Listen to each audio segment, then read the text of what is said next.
Halos tapos na ang isang lalaki sa pagbuo ng kanyang restaurant. Tumalikod siya sa isang hakbang at tiningnan ang kanyang pagsisikap. Ang luha ng kagalakan ay nagsisimulang damaloy mula sa kanyang mga mata. Ito ay si Ellison, isang retiradong klase siyam na archmage. Habang pinaputok niya ang kanyang kamao, bumubulong siya, sa wakas, ang aking sariling restaurant. 15 taon na. 15 taon na ang nakalilipas, pauwi siya mula sa paaralan tulad ng dati at medyo natutulog. Ang kanyang pangarap ay maging isang sikat na chef pagkatapos ng pagtatapos at magbukas ng isang maliit na restaurant. Gayunpaman, ang panaginip na iyon ay nabali nang ang isang truck ay nagmamadali sa kanya. Natigilan siya sa lugar. Nang buksan niya ang kanyang mga mata, binati siya ng tanawin ng isang hindi pamilyar na mundo. Hindi makapaniwala ang kanyang mga mata kung ano ang nakikita niya. Pagkatapos lamang ng isang kamay ang humawak sa kanyang balikat. Sumama ka sa sarili mo. Kung naguguluhan ka sa panahon ng paglisan, mamamatay ka sa kalsada. Hindi maproseso kung ano ang nangyayari, tinanong ni Ellison ang lalaki kung nasaan sila. Ipinagbigay alam niya sa kanya na sila ay nasa lungsod ng Drake, na matatagpuan sa labas ng Luverne Empire. Siya ay nasa pagkabigla. Anong uri ng nakakatawa na sitwasyon ito? Isang mundo na may mga monsters, mahika, at isang imperyo na tila nakikipagdigma sa mga dragon. Nagpasya si Ellison na umangkop at mag-isip ng positibo. Halos namatay ako matapos na mahit ng isang truck, ngunit sa kabutihang palad ay nakakuha ako ng pangalawang pagkakataon. Walang paraan na ang mundong ito ay masama, di ba? Pagkatapos lamang, isang utos mula sa Emperor ay dumating, mga tao ng Luverne Empire. Ang kapalaran ng bansa ay nakataya. Ngayon, dapat kang tumayo para sa bansang ito mismo. Si Ellison ay kinakabahan tungkol sa kapaligiran. Ang aming mga utos ng Emperor. Lumaban tayo sa pangalan ng Knights. Gamit nito, siya ay nababagabag. Sumabog ang digmaan, at ang kabataan ay kailangang sumali sa puwersa na umaatake sa dragon. Kaya natapos din niya ang pag-enroll din. Ikinalulungkot ni Ellison, dapat mo lang akong hit sa pamamagitan ng track. Sa lalong madaling panahon, dahil sa kanyang mahiwagang talento, naatasan siya sa squad ng mages. Kumpara sa knights, hindi kailangang lumaban si mages sa mga linya ng harap. Matapos makarating sa mundong ito, natuklasan ni Ellison na ang pagkain ay labis na hindi masisiyahan at mahirap lunukan. Ngunit itinuturing ng mga tao na mabuti ang pagkain. Naisip niya sa kanyang sarili, kung maaari kong buksan ang isang restaurant dito, kung gaano ito katanyagan. Tama iyon, makakamit ko pa rin ang aking hindi natutupad na panaginip dito. Sa kanyang pangako sa kanyang panaginip, sa huli ay nagtitiyaga siya. Pagkalipas ng 15 taon, sa wakas ay nagretiro si Ellison. Pinili niyang magsimula ng isang bagong buhay sa Great City, pagbubukas ng isang restaurant kasama ang kanyang dating mga kasama. Sa oras na iyon, napansin ng isang babae ang restaurant. Nagpasya siyang suriin ito ngunit nagulat sa umiiyak na mukha ni Ellison. Okay ka lang ba? Sa oras na ito, napansin ni Ellison ang babae, oo, okay lang ako. Natutuwa lang ako na sa wakas ay pinamamahalaang kong buksan ang aking restaurant. Sabi niya habang pinupunasan ang kanyang luha. Matapos makipag-usap, nalaman niya ang kanyang pangalan ay Rain, ang may-ari ng isang kalapit na shop. Tinanong ni Rain kung pinamamahalaan niya ang restaurant lamang, sinagot ni Ellison na kasama niya ang isang kasama na natutulog ng maayos sa ngayon.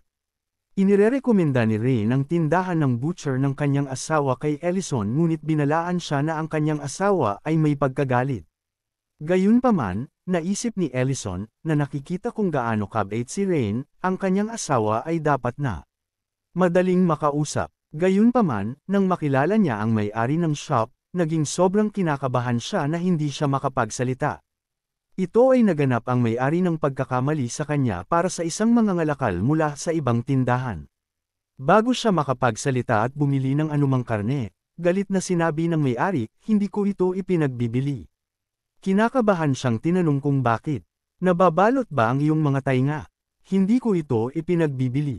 Ikaw ay may-ari ng restaurant. Marami akong nakitang mga taong katulad mo. Lahat kayo ay bumili ng karne sa mababang presyo at pagkatapos ay ibenta ito pabalik sa doble ang presyo bago ito masira. Natigilan si Ellison, sa sandaling iyon, isang kawali ang bumagsak sa tuktok ng ulo ng may-ari. Ang dating may-ari ng may-ari ay agad na nawala ang kanyang pagkagalit. Pagkatapos, tinanong ni Rain si Ellison kung nais niya ang karne ng Belren, at napatunayan ni Ellison. Sa hindi inaasahan, ang may-ari ng may-ari ay talagang natatakot sa mabait na tindero. Nahuli sa gitna, naisip ni Ellison, nais kong umuwi. Sa ilalim ng banta ng kawali, ang may-ari ay kailangang masunurin na makuha ang karne.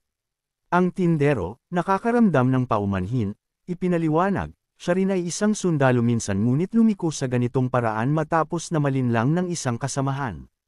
Samantala, dinala ng may-ari ang karne at gestured para ipakita ni Ellison ang kanyang mga kasanayan, gayunpaman, nang suriin ni Ellison ang bag, hindi ito karne ng Belren, sa palagay mo bibigyan kita ng mahalagang karne ng Belren. Ang karne ng Belren ay mahusay na kalidad at masarap kahit na kung paano mo ito kinakain, sa aking pag-aproba ay ibibigay ko ito. Kung hindi man, hindi ka rin makakakuha ng isang piraso ng taba. Tingnan natin kung anong masarap na pagkain ang maaari mong gawin. Hindi ko inaasahan na tatanggap ako ng karne na ito sa halip na Belren. Bago matapos ang may-ari ng shop, isa pang kawali ang lumipad patungo sa likuran ng kanyang ulo. Nag-sign ang tindero na si Ellison upang huwag pansinin ang kanyang mga kondisyon. Sa kabila ng mahigpit na mga termino, sumang-ayon si Ellison sa alok ng may-ari at inanyayahan silang tikman ang kanyang pagluluto sa kanyang restaurant noong gabing iyon. Medyo nagulat si Rain. Pagkaraan nito, may kumpiyansa si Ellison. Ngunit medyo nag-aalala si Rain, iyon ang taba ng tiyan ng isang nguba bagaman. Sa mundong ito, ang mga pangalan ng mga hayop at hayop ay ganap na naiiba sa kung saan nagmula si Ellison. Ang mga baka ay tinatawag na wuka, manok bilang Palanque, lobo bilang Belren, at ang mga baboy ay kilala bilang wuba.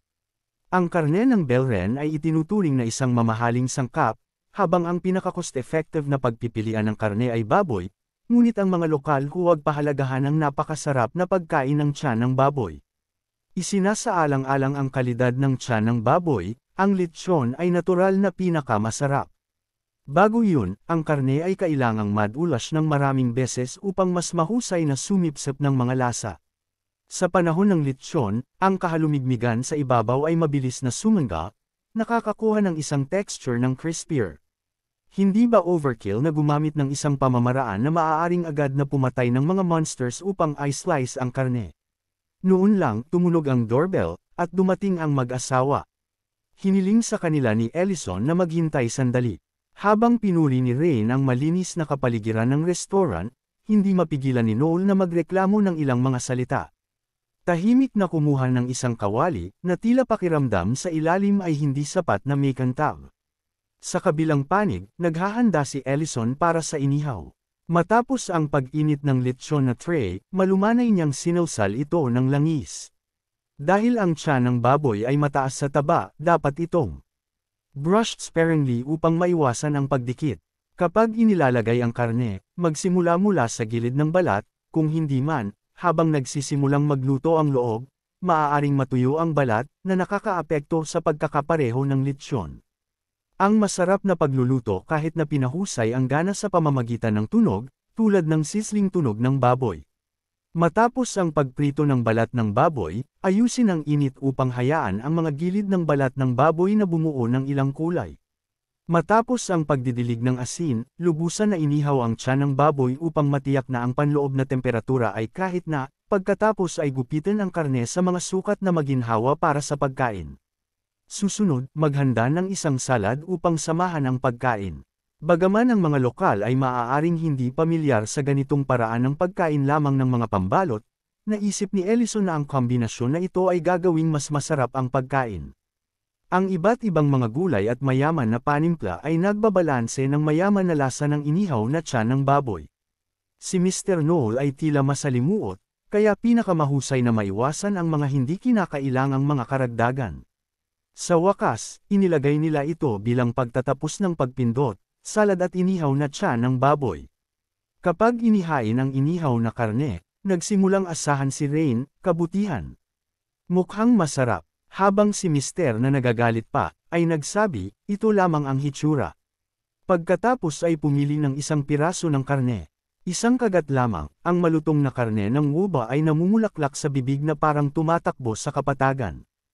Hindi mapigilan ni Rain ang biro, ito ba talaga ang karne ng wuba? Tumango si Ellison. Ang mayaman na aroma ng salad ay neutralisado din ang grissiness ng karne ng wuba, hindi inaasahan ng isang kombinasyon. Samantala, tinanong ni Ellison ang opinyon ni Mr. Noel, kung saan ang plato ni Noel ay walang laman, at sinabi niya, hindi ito sapat, malayo sa sapat. Nag-sign siya kay Ellison upang maghatid ng mas maraming karne. Sa sandaling iyon, isang kawali na lumitaw muli sa korona ni Noel, at muling panunukso, kung nais mo nang higit pa hilingin ito. Tinatanggal ni Mr. Noel ang kanyang lalamunan, pagbati, na ipasa mo ang pagsubok. Upang maging matapat, bukod sa lahat ng mga pinggan ng wuba na sinubukan ko hanggang ngayon, ito ang pinakamahusay. Anuman ang uri ng karne na gusto mo, bibigyan ko ang pinakamahusay mula sa Luverne Empire. Nagpapasalamat si Ellison sa pagkilala ni Mr. Noel, kasiyahan na magtrabaho sa iyo. Pagkatapos ay idinagdag ni Mr. Noel, ngayon ay gusto ko lang kumain ng mas maraming inihaw na karne. Pagkatapos ay nilagdaan sila ni Ellison na maghintay ng ilang sandali. Samantala, ang aroma mula sa kusina ay lumubog sa silid ng isang batang babae, at siya ay naakit ng biglaang samyo. May amoy ako ng masarap. Ang eksena ay lumilipat dahil binuksan ang restoran isang linggo na ang nakalilipas. Maayos na inangkop ni Ellison, at ang kanyang kainan ay nakatanggap ng magkakaisang papuri mula sa mga lokal. At sa likod ng lahat ng tagumpay na ito, hindi ito maaaring mangyari nang walang mga pampalasa at panimpla na ito, na bihirang at mahal sa mundong ito, kaya hindi maaaring gamitin ito ng mga tao. Bilang karagdagan, ang kalidad at iba't ibang mga produkto dito ay hindi maihahambing sa mga modernong mundo. Ngunit si Ellison ay may paraan upang makuha ang mga ito. Naglagay siya ng isang gintong barya sa gitna ng CMUMPER circle at, pagkatapos ng pagbigkas ng isang magic spell, lumitaw ang mga modernong produkto sa harap niya. Ang pagtawag ng mahika ng mundong ito ay maaaring magdala ng mga bagay mula sa modernong mundo. Isang spell na si Ellison na natitisid habang naghahanap ng isang paraan pabalik sa kanyang orihinal na mundo. Bagaman mayroong ilang mga limitasyon, sa laki at bigat ng mga bagay, nagbigay na ito sa kanya ng napakalaking tulong. Gayunpaman, hindi rin ito direktang nagpapatunay na hindi ito isang perpektong spell, dahil hindi nito nakamit ang pangunahing layunin ng pagbalik ni Ellison sa kanyang orihinal na mundo. Bukod dito, ang pagkain ng grocery store, maliban kung naproseso tulad ng sariwang karne, itlog, o gulay, ay may posibilidad na masira. Ang tiyak na dahilan ay nananatiling hindi malinaw. Kahit na ang Ellison ay nagtataglay ng mga kakayahan ng isang mataas na ranggo ng mage, maaari lamang siyang tawagan minsan sa isang araw. Noon lang, nais niyang kunin ang 2 beers upang pawiin ang kanyang uhaw, ngunit nang buksan niya ang refrigerator, natagpuan niya na walang laman. Mabilis na nahulaan ni Ellison ang sitwasyon. Natutulog si Rory nang bigla siyang nakaramdam ng katok sa kanyang ulo. Ano ito, wala akong ginawa na mali. Iniwan si Ellison na walang magawa. Bumantong hininga si Ellison, ito. Kinuha mo ang beer sa labas ng ref at ininom ang lahat ng ito. Hindi bababa sa linisin pagkatapos uminom. Iyon ang bunga ng hindi ka nag-iiwan ng anumang masarap na pagkain para sa akin sa huling oras. Bilang pinakadakilang itim na dragon, Rory nag-retort, at ang katawan na ito ay isang dragon's. Bakit ako gagawa ng isang bagay tulad ng paglilinis? Ang paglilinis ay isang bagay na mas mababang mga nilalang gawin. Habang siya ay nagsalita, isang tunog ng tunog, na tila naghahatid ng bagong problema. Pil lahat ng iyon at ayusin ito. Ngunit ako ay isang dragon. Sabi ni Rurin habang nagbubuhos ng isang palanggana ng mga sibuyas. Tulad ng sinabi mismo ni Rurin, ang kanyang tunay na anyo ay isang itim na dragon. Natagpuan siya ni Ellison matapos siyang maging ulila. Nawala ang kanyang ina at tinubo ang bayan sa digmaang dragon. Bagaman siya ay nabuhay ng daan-daang taon at kumuha ng porma ng tao, bata pa siya para sa isang dragon. Marahil iyon ang dahilan kung bakit siya ay wala pa sa edad. Sa gayon, nagpa siya si Ellison na dalhin siya, at makita ang kanyang kaibig-ibig na hitsura, ipinangako ni Ellison na gawin siyang isang steak burger. Noon lang, habang malapit na silang magsara para sa gabi, muling tumunog ang doorbell, at dumating si Mr. Noel. Mukha siyang nababagabag, at ang unang bagay na ginawa niya sa pagpasok ay hilingin kay Ellison na maglingkod sa kanya ng inumin at ilang merienda. Ngunit nalasing na ni Rurin ang beer sa refrigerator. Dapat kong ibigay sa kanya ito. Maswerte si Ellison na tinawag ang isang bote ng alak noong nakaraang oras. Naghahain si Ellison kay Mr. Noel ng kanyang order. Hindi nagtagal para matapos ni Mr. Noel ang alak. Pagkatapos ay pinayuhan siya ni Ellison na huwag uminom pa, ngunit si Mr. Noel, na manhid ng alkohol, ay nagsimulang ibunyag ang kanyang mga problema. Naririnig ito, biglang nagulat si Ellison, nagtataka kung ano ang eksaktong nangyari. Ipinaliwanag ni Mr. Noel ang buong kwento. Natuklasan niya na nagbihis si Rain at lumabas ngayon at pagkatapos, isang sitwasyon na nagpatuloy sa loob ng maraming buwan. Sa makatuwid, nagpasya siyang lihim na sundan siya, lamang upang malaman na si Rain ay nakatagpo ng isang matandang kasamahan mula sa kanyang mga araw na mersenaryo. At ang taong ito ay ang pinakamalapit na kaibigan ni Mr. Noel. Matapos sabihin ito, si Mr. Noel ay umiyak ng mapait, hindi sigurado sa kung ano ang gagawin. Matapos marinig ito, nadama ni Ellison na ang mga bagay ay hindi tulad ng tila sa ibabaw. Mangyaring iwanan ang kasong ito sa akin, Ginoo. Kahit na hindi niya alam si Ray ng matagal, natitiyak niya na hindi siya ang tipo na gumawa ng pagkakanulo. Samantala, si Rurin ay nagbubulong-bulungan habang siya ay nagtrabaho. Tinanong siya ni Ellison, gusto mo bang lumabas, o mas gugustuhin mong magpatuloy sa pagbabalat? Tumanggo si Rurin, na samasang-ayon na lumabas.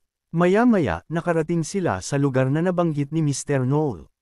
Sa harap ng isang restaurant, nahanap nila si Ginang Rain, at nakaupo sa tapat niya ay isang tao, siguro ang kasamahan na iyon. Upang mas maunawaan ang kanilang sitwasyon, hayaan ni Ellison na gumamit si Rurin ng Space Magic upang makinig sa kanilang pag-uusap, na nangangako sa kanya ng isang burger ng baka bilang isang gantimpala. Ang gluttonous Rurin ay humiling ng dalawa, at kaagad na sumang-ayon si Ellison. Sa pamamagitan ng mahika, narinig ni Ellison ang kanilang buong pag-uusap at natagpuan na ang kanilang relasyon ay hindi tulad ng naisip ni Mr. Noel, ito ay lumilitaw na isang malaking hindi pagkakaunawaan. Matapos mag-isip ng ilang sandali, direktang lumitaw si Ellison sa harap ng dalawa at sinabing, inuunawaan kayong dalawa ni G. Noel. Sa kabilang linya, si Mr. Noel ay nakalasing sa mesa. Kapag ang kanyang kasama at si Rain ay lumitaw sa pintuan ng restaurant, nagising si Mr. Noel, nakita sila, at galit na itinaas ang kanyang kamao, handa nang salakayin ang kanyang kasama. Gayunpaman, ang kasama ay tila hindi nais na umiwas. Ngunit agad na ginamit ni Ellison ang isang magic barrier upang hadlangan ang pag-atake ni Mr. Noel. Pinayuhan ni Ellison, si G. Noel, ang paghagupit sa kanya ay hindi malulutas ang problema. Kung alam mo nang mas maaga na ang Mr. Ment ay nagpahiram sa iyo ng pera kapag binuksan mo ang iyong tindahan ng karne, marahil ay huminahon ka. Nang marinig ito, hindi ka pani-paniwalang pinigilan ni Mr. Noel ang ginagawa niya. Nagpatuloy si Ellison, umupo tayong lahat at makipag-usap ng maayos. Isinasaalang-alang si Mr. Noel ay nalasing ng maraming, nagpasya si Ellison na matino siya, na nagmumungkahi na gamitin ang hotpot bilang isang solusyon. Samantala, ipinaliwanag ni Rain ang lahat ng lubusan. Kapag si Mr. Noel ay pinalabas ng lahat ng kanyang pagtitipid, ito ay si Mr. Ment na nagpahiram sa kanya ng pera upang buksan ang kanyang shop. Kung ito ay isang direktang pautang, si Mr. Noel ay tiyak na tumanggi, kaya't maling sinabi ni Rain na isang Panginoon ang tumulong sa kanila na mabawi ang pera. Ngunit, wala ka bang plano pagkatapos magretiro mula sa iyong buhay na mersenaryo? Handa na ang pagkain. Noon lang, inabala sila ni Ellison, paumanhin, ang mga gulay ay hindi dapat pinakuluang. Hindi ba mas mahusay na makipag-usap habang kumakain? Natikman muna ito ni Ment at pagkatapos ay hiniling din kay Mr. Noel na subukan din ito. Matapos ang isang maikling panlasa, sinimulan nila ang paggunita tungkol sa kanilang nakaraang buhay. Kahit na ito ay higit sa isang dekada, parang kahapon lamang. Sa mainit na palayok ni Ellison na tumutulong sa mga taon ng mga sama ng loob at mga lihim ay ipinahayag, at ang kanilang mga salungatan ay sa wakas ay nalutas. Ngunit hindi nasisiyahan si Rurin sa gilid, ano ang tungkol sa 2 burger ng karne ng baka na ipinangako mo? Si Ellison ay maaari lamang ngumiti ng awkwardly, halos nakalimutan ko. Pagkatapos lamang, tumawag si Mr. Ment kay Ellison, na nagpapahayag ng pagnanais na mag-host ng isang mahalagang figure at ang pagtitipon ng kanilang mersenaryong pangkat dito. Madali na sumang-ayon si Ellison. Pagkaraan ng ilang araw, naisip ni Ellison ang isang angkop na mino, hindi ito manok, ngunit isang nilalang na katulad ng isang manok, na tinatawag na palenkyo. Sa mundong ito, itinuturing na isang high-end na sangkap dahil napakabilis at mahirap para sa mga ordinaryong tao na mahuli, kahit na para kay Ellison, isang mataas na ranggo, kaya kailangan niyang makahanap ng ibang paraan. Noong nakaraan, nagpunta si Ellison sa shop ni Mr. Noel. At nagulat si Mr. Noel nang marinig niya na nais ni Ellison ang karne ng palenkyo. Sinabi niya kay Ellison na ang karne na ito ay bihirang ibenta kahit isang beses sa isang taon at pinayuhan siyang isuko ang ideya. Gayunpaman, nagpasya si Ellison na gumamit ng reverse psychology, hindi mo ba sinabi na maaari mong makuha ako ng anumang karne na gusto ko? Nasaan ang tiwala na si Mr. Noel ngayon? Sa kabutihang palad, itinuro ni Mr. Noel si Ellison sa tamang direksyon, kamakailan lamang, si Palenkyo ay napansin ang lemon kagubatan. Kaya, nagpunta si Ellison sa kagubatan ng lemon, ngunit ang palenkyo ay napatunayan na mahirap mahuli. Pagkatapos, nagpasya siyang subukan si Rurin. Ang susunod na instant, isang nakasisindak na presyon ay sumasakop sa buong kagubatan, at sa paglabas ng Rurin ay naglalabas ng isang dragon na umuungol. Ang palenkyo ay natakot sa pamamagitan ng malakas na presyon na hindi ito makagalaw at kahit na malabo. Ipinagmamalaki ni Rurin, kung hindi ka maingat, magtatapos ka tulad ng palenkyo na ito. Maya-maya, bumalik ang dalawa sa kainan, at sa wakas nakuha ni Rurin ang kanyang beer. Paalalahanan siya ni Ellison na huwag uminom ng lahat ng beer, dahil ang paparating na mga delicacy ay pares ng maayos dito. Ang eksena ay lumipat sa gabi, at ang mersenaryong grupo ni Mr. Ment ay naghihintay na, inaasahan ang lahat sa pagluluto ni Ellison.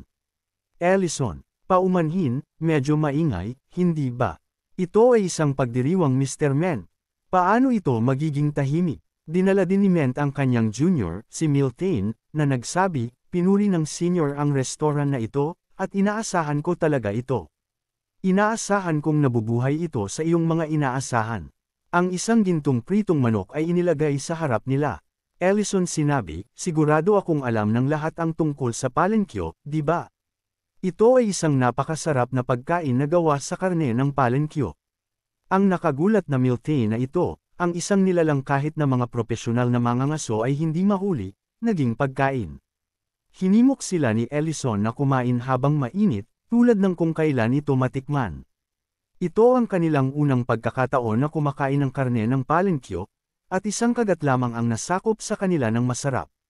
Ang crispy panlabas na balat, pinirito sa isang gintong presko, nag-alok ng isang mayamang texture sa bawat kagat, hindi mapaglabanan. Natapos si Miltain na kumakain ng dalawa ng sunod-sunod. Hoy Miltain, huwag mong kainin ang lahat. Alam ni Ellison na ang pagkain na ito ay isang mahusay na tagumpay. Ngunit ngayon napakaraming mga panauhin, at hindi mapamamahalaan ni Ellison, kaya nilagdaan niya si Rurin upang makatulong.